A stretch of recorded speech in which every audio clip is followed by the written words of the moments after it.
Please welcome to the stage Anton Basenko. Anton is an ardent advocate for both people living with HIV and harm reduction programs that help people who use drugs counteract stigma and access life-saving treatment.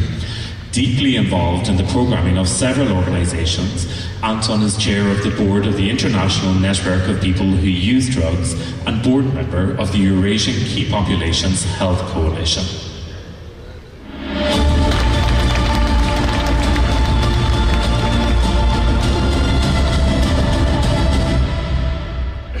Dear distinguished delegates, dear guests, good afternoon. My name is Anton Basenko. I'm a person living with HIV, with lived experience of hepatitis C. I'm a person who uses drugs, and I'm Ukrainian. First of all, as a Ukrainian, I cannot miss the opportunity to say thanks to all of you for your efforts and support for Ukraine in this terrible time. We saw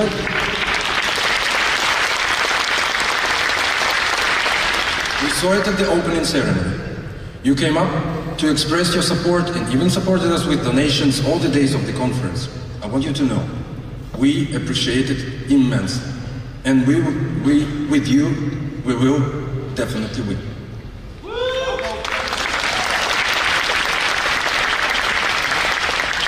What is the feeling with which I stand on this stage?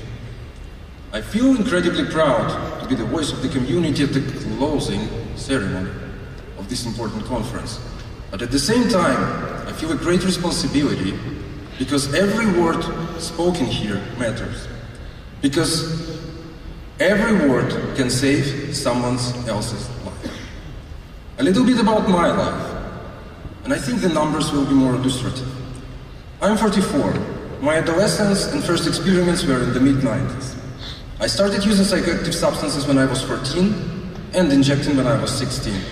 But my first syringe in the harm reduction program I received only when I was 23.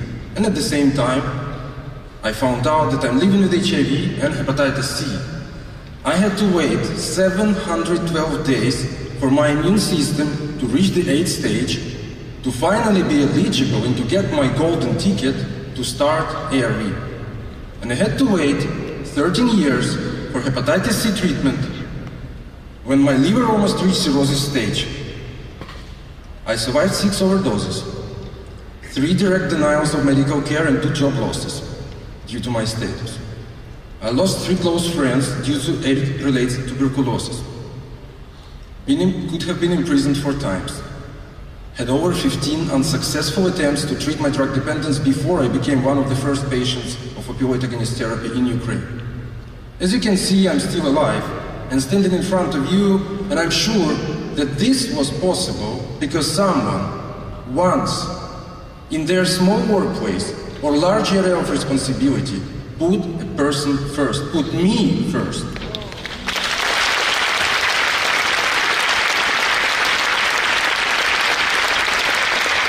We in communities always say we are not numbers, and that's true. But the lives of community people are made up of numbers like I just mentioned.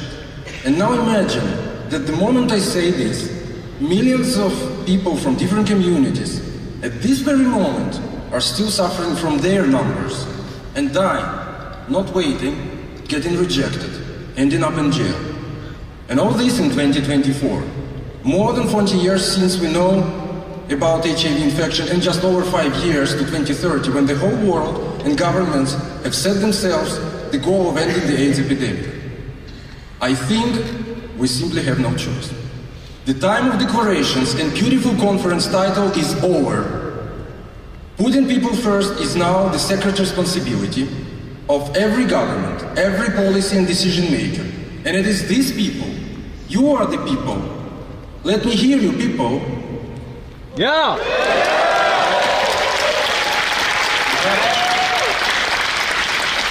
You, civil society, representatives of all key affected communities who must be included in all processes as full participants and equal partners.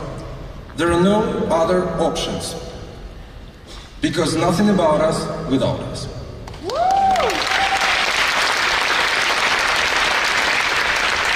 I'm from the Eastern European and Central Asia region, the fastest growing HIV epidemic in the world. In the region where one country with the largest territory and one of the largest HIV epidemics in the world, Russia, dragging everyone back to the dark age by destroying hospitals and killing civilians and kids in my country and influencing other countries propagating hate through homophobic and drug-phobic narratives and legislation.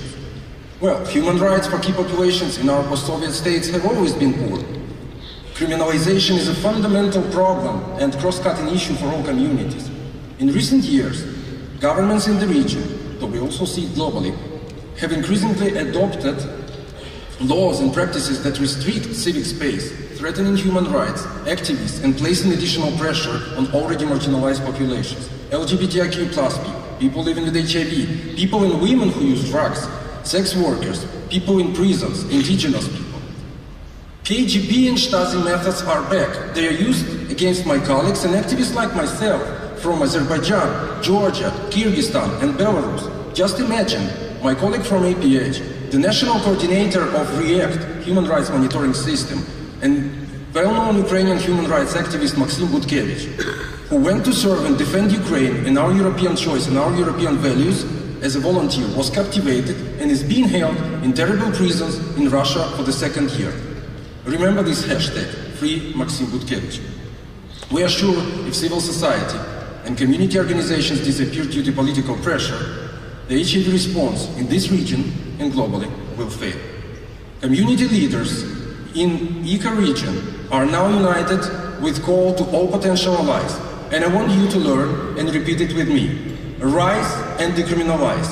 Rise and decriminalize. Rise and decriminalize. Rise and decriminalize. Rise and decriminalize. But I wouldn't want to talk only about sad things. We do summarize the results of the conference and try to imagine what's next. We come away with a unique charge of energy and networking that needs to be used to maximum effect. Here is just a small snapshot of what we have seen these days, and as communities consider a priority for future work. Innovations, innovations, and innovations. Virtual social workers and other digital solutions, long-acting ARV and opioid agonist therapy, medical-assisted therapy for stimulant user and chemsexers, innovations in fundraising like cryptocurrency projects, U=U, including people who use drugs, PrEP, but not excluding condoms, not disvalue condoms, mental health and well-being, opioid agonist therapy, harm reduction and combination prevention, drug consumption rooms, aging and HIV, sexual and reproductive health and rights programs, co-infections and comorbidities, women and youth-led initiatives, community mobilization at all levels, and of course, stigma reduction, funding increasing, and partnerships built. And all this needs to be scaled up and reach the hardest to reach at cosmic speed. What is important, and this is not the first conference we have heard this, is that we have all the tools in place, we have all the tools we need, but what we don't have is time. And every minute, and as we know, and as we heard here, one person in the world continues to die of AIDS. So I want to rephrase the motto of this conference and call you, put people first now. Put people first right now, immediately. And I really hope that when I attend the next conference with another inspiring title, I will not face a feeling of insurmountable déjà vu because I have already seen and heard all this. And last but not least, my community peer from Uganda, who spoke at the opening, he said that he's the first ever transgender man speaking at the opening of this conference. Unbelievable, huh?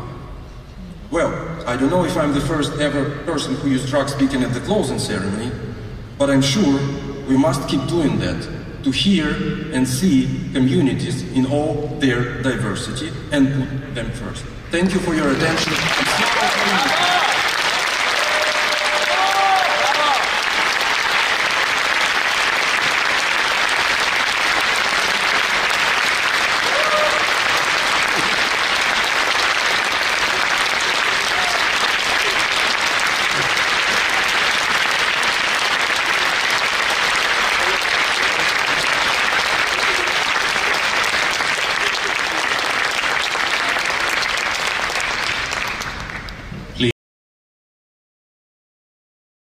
and I want you to learn and repeat it with me. Rise and decriminalize.